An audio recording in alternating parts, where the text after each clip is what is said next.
ते त्याविषयी आणि मराठी भाषेविषयी सगळे अगदी मनापासून भरभरून बोलले. पुढच्या पिढीला जर तुम्हाला अगदी असं काहीतरी त्यांचा इंटरेस्ट जागवायचा असेल ना, तर त्यांना महाराष्ट्राची थोरवी कळली पाहिजे.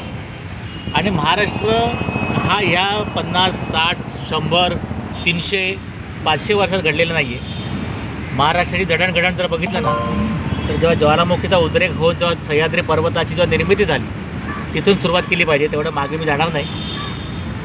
तरी पण तापी नदीच्या खोऱ्यामध्ये 3 लाख वर्षापूर्वीचा आदिमानवाचा सांगाडा सापडला. तेव्हा महाराष्ट्र होता, महाराष्ट्रामध्ये लोक राहत होती. 3 लाख वर्षाच्या गोष्टी करतोय मी. आणि कदाचित काहींचा त्यावर विश्वास बसणार नाही. मग आपण थोडंसं पुढे सरकूया. ऋग्वेदाच्या काळात म्हणजे अश्मयुगानंतर लोहयुगाच्या वेळेला ऋग्वेदामध्ये अपरांतक असा उच्चार आहे महाराष्ट्राचा. अपरांतक म्हणजे पश्चिमेकडचा देश, भारतामधला पश्चिमेकडचा देश. अपरांतक असा ऋग्वेदकालीन उल्लेख आहे, तो हा महाराष्ट्र. त्याच्यानंतर जर आपण आलो तर परशुरामाच्या काळामध्ये म्हणजे साधारणतः 9000 वर्षापूर्वीचा हा इतिहास सांगतो मी. परशुरामांनी पूर्ण ही धरती निक्षत्रिय केली 21 वेळा आणि मग ती एका ब्राह्मणाला दान करून स्वतःचं एक वेगळं राज्य निर्माण केलं, ते कोकण राज्य. आणि मग ते महेंद्र पर्वतावरती तपस्या करता निघून गेले. तो हा कोकण पट्टा म्हणजे अगदी तुमच्या सुरत पालघरपासून पूर्ण कोचीनपर्यंतचा हा जो पट्टा आहे ना, ही परशुरामाची निर्मिती, हा महाराष्ट्र.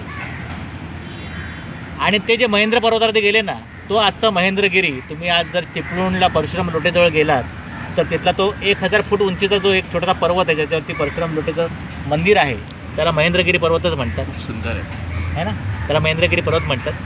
तो हा महाराष्ट्र. त्याच्यानंतर रामायण काळीन जेव्हा त्यांचं खरं कर्तृत्व दाखवण्याकरता 14 वर्ष वनवासात गेले, तेव्हा ते दंडकारण्यात आले. ते दंडकारण्य आपलं नाशिक म्हणजे पंचवटी, जिथे आजही आपण रामाची पूजा करतो, पंचवटीमध्ये आपण जातो तीर्थक्षेत्र म्हणून. तिथेच सीतेचं अपहरण झालं होतं. मारीच राक्षस म्हणा, शूर्पणखा म्हणा, रावणाने येथे येऊन जटायूशी युद्ध केलं. या सगळ्या घटना सगळ्या महाराष्ट्रातल्या. म्हणजे त्यावेळेचा तो महाराष्ट्र दंडकारण्य. महाभारतामध्ये जर आपण बघितलं तर महाराष्ट्रामध्ये कुंतल, विदर्भ अशा राज्यांची नावं सापडतात. ही सगळी महाराष्ट्रातली. जेव्हा युधिष्ठिराने त्याच्या ज्या युद्धामध्ये जेव्हा पराभव झाला युधिष्ठिराचा, तेव्हा त्याला सांगण्यात आलं होतं, ती एक कहाणी आहे, ते कथानक आहे, नळ दमयंती.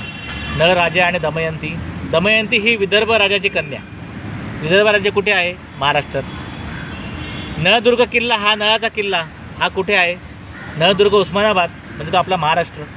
म्हणजे महाराष्ट्राची थोरवी कधीपासून नाही ती बघा. मग तुमच्या लक्षात येईल. ही जर जोपर्यंत तुम्ही आपल्या तरुण पिढीला सांगत नाही ना, तोपर्यंत त्यांना महाराष्ट्र कळणार नाही. महाभारतानंतर आत्ताचा जो इतिहास आहे, जो लिखित इतिहास आपण ज्याला म्हणतो, म्हणजे मध्ययुगीन इतिहास, मौर्यकालीन सम्राट अशोकाच्या काळामध्ये उज्जैनच्या आसपासचा जो परिसर आहे ना, त्याला राष्ट्र असं नाव आहे, महाराष्ट्र. पहिल्यांदा आपल्या महाराष्ट्राला राष्ट्र असं संबोधित जर केलं असेल तर अशोकाच्या काळामध्ये. म्हणजे हे बुद्ध काळ, म्हणजे बौद्ध धर्माचा प्रसार जेव्हा होत होता त्यावेळेच्या गोष्टी सांगतोय. बुद्धकालीन जे त्यांचे अनुयायी होते महायान पंथाचे, त्यांच्या ग्रंथामध्ये हा उल्लेख आहे राष्ट्र म्हणून. आणि तो उज्जैन नगरीच्या खालचा प्रदेश, नर्मदाच्या तीराच्या खालचा प्रदेश जो आहे तो महाराष्ट्र. म्हणजे त्यावेळी आपल्या राज्याला राष्ट्र असं होतं. आणि मला सांगायला अगदी म्हणजे खूप आनंद आणि अभिमान वाटतो की तुम्ही भारतातली सगळ्या राज्यांची नावं जरा तपासून पहा. केवळ एकमेव आमचं राज्य असं आहे ज्याला राष्ट्र म्हटलं जातं. केवळ आमचं राज्य असं आहे ज्याला राष्ट्र म्हटलं जातं. त्याच्यामध्ये देशभावना आहे, देशभक्ती आहे, राष्ट्रीयत्व आहे. बाकी कुठल्याही राज्याच्या नावामध्ये राष्ट्र हा शब्द नाही आहे. आणि तेव्हापासून महाराष्ट्राने आपल्या भारतवर्षावरती राज्य केलेलं आहे. अगदी तुम्हाला मी सातकर्णी, सातवाहन ज्या युगातला मी तुम्हाला गोष्ट सांगतो की सातवाहनाच्या याच्यामध्ये एक त्यांचा जो राजा होता शालिवाहन त्याचं नाव, त्याने खूप मोठा पराक्रम केला. शक आणि कुषाणांच्या ज्या होत होत्या स्वाऱ्या आपल्यावरती, म्हणजे आताचं युक्रेन, रशिया इथले शक आणि कुषाण यांचा बिमोड केला शालिवाहनाने. आणि त्यावेळेला जी लढाई झाली होती ती कुरुक्षेत्रात झाली होती. म्हणजे महाभारतकालीन पण कुरुक्षेत्र गाजलं, शालिवाहनच्या वेळेमध्ये पण कुरुक्षेत्र गाजलं, आणि नंतर पेशव्यांच्या पानिपतच्या वेळेला पण कुरुक्षेत्रच गाजलं. तर ते कुरुक्षेत्र महाराष्ट्रात ताब्यात होतं. शालिवाहन हा मराठी राजा, त्याची राजधानी ही प्रतिष्ठान म्हणजे आजचं पैठण, एकनाथ महाराजांचं पैठण, म्हणजे हा आपला मराठी राजा त्या शालिवाहनाने 1941 वर्ष अगोदर शकांचा पराभव केला. कुरुक्षेत्रात लढाई झाली होती आणि म्हणून तेव्हापासून आपण भारतीय कालगणना आहे ना ती शकेमध्ये आपण मोजतो. आज 1941 शके चालू आहे, म्हणजे त्या घटनेला 1941 वर्ष झाली. आणि म्हणजे 1941 वर्षापूर्वी मराठी राजा होता आणि म्हणून महाराष्ट्रही होता. मराठी भाषा ही एवढी जुनी आहे, सांगायची हिशोब एवढी जुनी आहे. आणि म्हणून मी तुम्हाला सांगतो की सातवाहनांचं जे राज्य आहे ना ते इसवी सन पूर्व 225 वर्ष आणि इसवी सनानंतर 225 वर्ष, 450 वर्ष सातवाहन शालिवाहन यांनी राज्य केलं आपल्यावरती.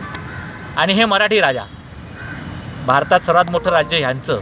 आणि तेव्हा त्यांची राष्ट्रभाषा होती ती महाराष्ट्रीय राष्ट्रभाषा, म्हणजे आताची मराठी राष्ट्रभाषा. म्हणजे मराठी राष्ट्रभाषा का असावी याचा हा धोरणात्मक मी मुद्दा मांडतो आहे की संपूर्ण भारतामध्ये मराठी ह्या राष्ट्रभाषेने जास्त वेळ काळ गाजवलेला आहे. त्यानंतर आपण पेशव्या काळात येऊच पुढे. आपण सातवाहनानंतर चालुक्य आले, यादव आले, राष्ट्रकूट आले, हे सगळे मराठी राजे यांनी भारतावरती राज्य केलं, कमीत कमी दक्षिण भारतावरती राज्य केलं. म्हणून मराठीची थोरवी, मराठी राज्यांची थोरवी महाराष्ट्र आमचा तेव्हापासूनचा आहे. त्यानंतर अनेक वर्ष मुघलांच्या खाली आपलं होतं महाराष्ट्र. साधारणतः 400 वर्ष आपण मुघलांचं राज्य अनुभवलं. त्यावेळेला जर सर्वात पहिल्यांदा या यवनांविरोधात लढाई करून, चारी पातशाह्यांविरुद्ध लढाई करून, त्यांना चित करून जर कोणी स्वराज्याची स्थापना केली असेल तर तो आमचा मराठी राजा छत्रपती शिवाजी महाराज. अभिमानाने नाव घ्यावं असं हे नाव. आणि त्यानंतर मग तुम्हाला इतिहास माहिती आहे संभाजी महाराजांचा, पेशव्यांनी तर अगदी दिल्लीवरती राज्य केलं.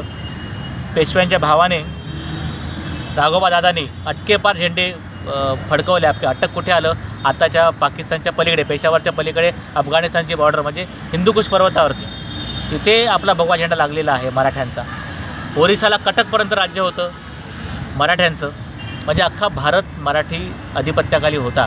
म्हणून मला मराठीविषयी जास्त आत्मीयता वाटते. आणि हे मराठीचं जे माहिती आहे ही आपल्या पुढच्या पिढीला, तरुण पिढीला, लहान मुलांना लहानपणापासून जर शिकवली, शाळेमध्ये दाखवली तर मग त्यांना त्या मराठीविषयी आत्मीयता राहील, महाराष्ट्र राज्याचा अभिमान राहील. आणि मग ही माणसं मराठीकरता तळमळीने पेटून उठतील. म्हणून आपल्या प्रत्येक कार्यकर्त्याला ही कथा तुम्ही सांगा. मध्य प्रदेशची राज्यभाषा 1956पर्यंत मराठी होती.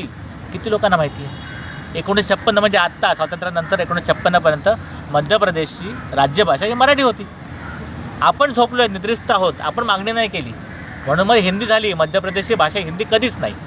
मध्य प्रदेशची भाषा जी आहे ती बुंदेली, बघेली, गोंड, अवधी आणि मराठी. आता या बाकीच्या भाषांना हिंदी थोडीशी जवळची वाटली म्हणून हिंदी पुढे सरकवली, नाहीतर मध्य प्रदेशची भाषा ही मराठी. मध्य प्रदेशमध्ये जास्तीत जास्त संख्येने मराठी भाषिक. मध्य प्रदेश राज्य कोणी केलं? होळकर मराठी सरदार, शिंदे मराठी सरदार, सुमित्रा महाजन आता ज्या आपल्या लोकसभेच्या अध्यक्षा होत्या मराठीच आहेत. थोडं आपण झाशी साईडला जाऊया, झाशीची राणी मराठी, नेवाळकर मराठी, आपल्या कोकणातले. झाशीची राणीचं बालपण पुण्यात गेलं, तांबे हे मराठी. बडोद्याचे गायकवाड मराठी, पवार मराठी. या सर्वांनी उत्तरेवरती राज्य केलेलं आहे. तेव्हा मराठी भाषा तेव्हा राष्ट्रभाषा होती ना. मराठ्यांच्या काळामध्ये राष्ट्रभाषा काय होती? हिंदी होती. हिंदीची तेव्हा उत्पत्ती पण झाली नव्हती. हिंदी हा शब्दच नव्हता हो. हिंदी भाषा हा शब्दच नव्हता. पेशव्यांच्या काळापर्यंत हिंदी भाषा शब्दप्रयोग सुरू झाला 150 वर्षापूर्वी. म्हणजे 1857च्या लढाईच्या वेळेला पण हिंदी भाषा हा शब्दप्रयोग नव्हता. मराठी भाषा होती. मात्र मराठी भाषेचा इतिहास मी तुम्हाला लेखी 2220 वर्षाचा लिहून देऊ शकतो. आणि म्हणून ठामपणे सांगतो की मराठी ही अभिजात दर्जाची भाषा आहे. हिंदी नवी, एकदम नवी. हिंदीला 125 वर्षाचा पण इतिहास नाही. तुम्हाला जर विचारलं मी हिंदीचा एखादा जुना साहित्यिक सांगा, लेखक सांगा, तर तुम्ही अधिकाधिक प्रेमचंद मुंशीपर्यंत पोहोचता. त्याच्या अगोदरची हिंदी कोणाला माहिती आहे का हो? हिंदीचा इतिहास कोणी सांगावा मला. मी माझा इतिहास सांगतो ना, ज्ञानेश्वरांचा. मराठीत ज्ञानेश्वरी लिहिली 750 वर्ष झाली. त्याच्या आधी चांगदेव 1400 वर्ष चांगदेवांचं आयुष्य सांगतात. म्हणजे किती वर्ष जुनं असेल सुद्धा. त्याच्या आधी चक्रधर. त्याच्या आधी मी म्हटलं की बौद्धकालीन म्हणजे इसवी सनापूर्वी जे ग्रंथ लिहिले आहेत त्याच्यामध्ये मराठीचा उल्लेख आहे ना. त्याच्यामध्ये उज्जैन हे महाराष्ट्र किंवा राष्ट्र या भाषेमध्ये हा उल्लेख आहे. आपली कारल्याची जेव्हा लेणी कोरली गेली पुण्याला लोणावळ्याच्या जवळ जे कारल्याची लेणी लागतात म्हणजे एकविरा देवी, लोक एकविरा म्हणतात, एकविरा आताची देवी आहे. ही बुद्ध लेणी कोरण्याकरता पैसा लागला. हा पैसा दिला सोपाऱ्यातल्या धनिकाने, म्हणजे नाला सोपारा आताचं. म्हणजे हा मराठी भाषिकांचा इतिहास आहे. पण हा वारंवार लोकांना समजावून सांगितलं पाहिजे. हो, आपणच आपला गौरव नाही सांगितलं लोकांना कसं कळणार? लोकांना मराठी म्हणजे काय, मराठीचा मोठेपणा काय हा कळला पाहिजे. तर हा आपण स्वतःहून तो आपलं तोंड उघडून लोकांना सांगितलं पाहिजे. सरकार शिकवणार नाही, पाठ्यपुस्तकात दिसणार नाही, इतिहासात सापडेल, बकरीत सापडेल, पुस्तकात सापडेल, कोकणाख्यानात सापडेल, ऋग्वेदात सापडलेला आहे. पण हा आपण लोकांना सांगितला पाहिजे, तर लोक ह्याचा अभ्यास करतील आणि मग ती आपली ही जी शान आहे ना ही दिसेल लोकांना, आणि तर लोक थोडीशी वचकतील आपल्याला. शेवटची जर मी सांगितलं ना, राष्ट्रभाषा, आज राष्ट्रभाषा नाही भारताला, भारतीय संघराज्याला राष्ट्रभाषा नाही, 22 राज्यभाषा आहे. पण शेवटची राष्ट्रभाषा कधीतरी असेल ना भारताला, ती कुठली होती? ब्रिटिशांनी कधी राष्ट्रभाषा लावलीच नाही, कारण इंग्रजी राष्ट्रभाषा होऊ शकत नाही. बरोबर. मग त्याच्या आधी कोणाचं राज्य होतं? मराठ्यांचं राज्य होतं ना, अगदी अटकेपासून कटकेपर्यंत. मराठीची राष्ट्रभाषा कुठली हो? मराठीच ना. सगळं राज्यकारभार मराठीत होत होता ना. म्हणजे शेवटची राष्ट्रभाषा भारताची आहे ती मराठीच आहे, हे तुम्ही सांगा ना ठामपणे. मग आज राष्ट्रभाषा मराठी का नको? आपण राज्यभाषा म्हणून लढतोय, झगडतोय, मराठीला तुम्ही मान द्या. मी तर म्हणतो राष्ट्रभाषा मराठी करा. धन्यवाद.